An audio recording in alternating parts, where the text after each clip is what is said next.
You know what really shakes people? It's not anger. It's not arguments. It's not pleading your case. It's silence. Not the silence of defeat, but the silence of self-respect.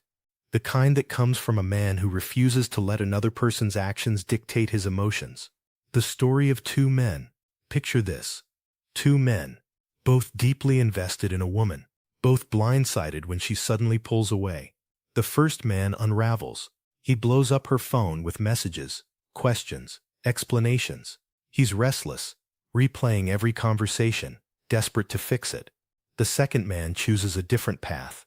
He doesn't chase. He doesn't demand. He doesn't scramble for answers. He keeps moving forward, focused, grounded, calm.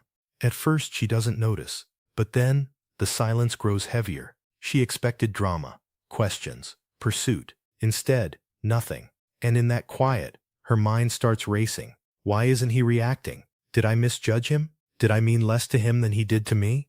That's the shift. That's the quiet power of restraint. And that's what I want to talk about with you today. How silence, composure, and self-mastery turn heartbreak into evolution. 1. Emotional reactions. Lost power. When she pulls away, your instinct screams, say something, do something, win her back. But here's the truth. The moment you react emotionally, you hand her the steering wheel. Think about the men who are respected, leaders, warriors, creators. They don't beg. They don't collapse. They don't let emotions dictate their moves.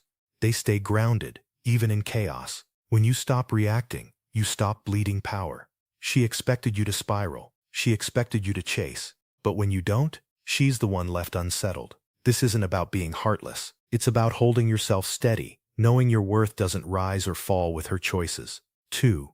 Why women test strength. Here's what most men don't understand. Women test men, sometimes on purpose, often unconsciously. Why? Because it's instinct. It's not about games. It's about safety. If a man collapses because of a little distance or doubt, how will he handle real storms? When she pulls away, when she challenges you, when she creates tension, what she's really asking is, can you stay steady when things get hard? Most men crumble, but the few who don't, the ones who stay calm, collected, unbothered, those men earn respect, not just from women, but from everyone. So next time you feel tested, remember, it's not about her words, it's about your foundation. Stand tall, stay unmoved. But here's the harsh truth. Closure doesn't exist, not the way you think it does. Even if she gave you reasons, they'd never feel complete. They'd never erase the sting. What you're really chasing isn't truth, it's relief. And the moment you demand that relief from her, you're giving her ownership of your peace.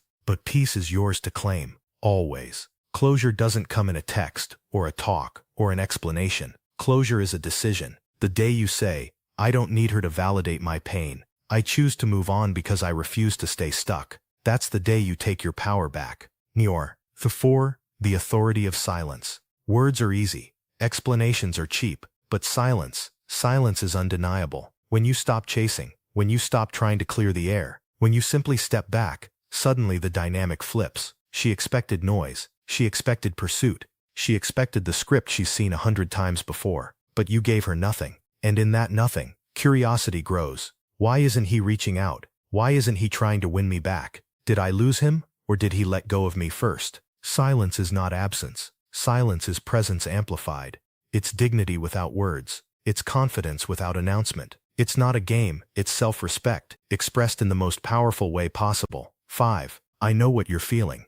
Pain, betrayal, rejection, maybe even humiliation. But pain is raw energy, and you have a choice. Let it rot you, or let it refine you. Most men waste it. They stalk her page. They drink too much. They replay the past until it poisons them. But a few, they weaponize it. They pour it into the gym, building a body forged by discipline. They pour it into work, into purpose, into vision.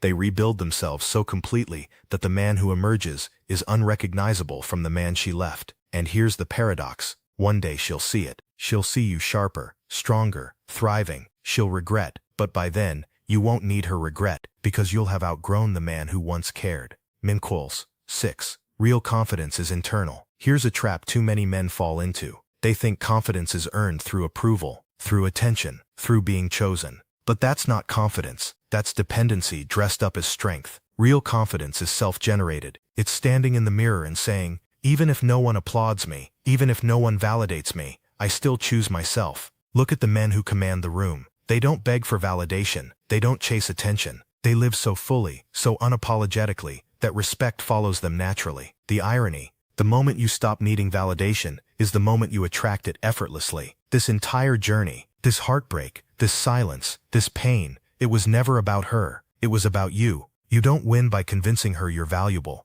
You win by realizing it for yourself. The strongest revenge isn't anger. It isn't proving her wrong. It isn't even silence as a tactic. It's evolution. It's becoming a man so complete, so rooted in his purpose, so grounded in his worth, that no one, no circumstance, no heartbreak can shake you again. And when you arrive there, when you walk away with your head high, building a life that excites you, something incredible happens. You stop needing her regret, because you've already won.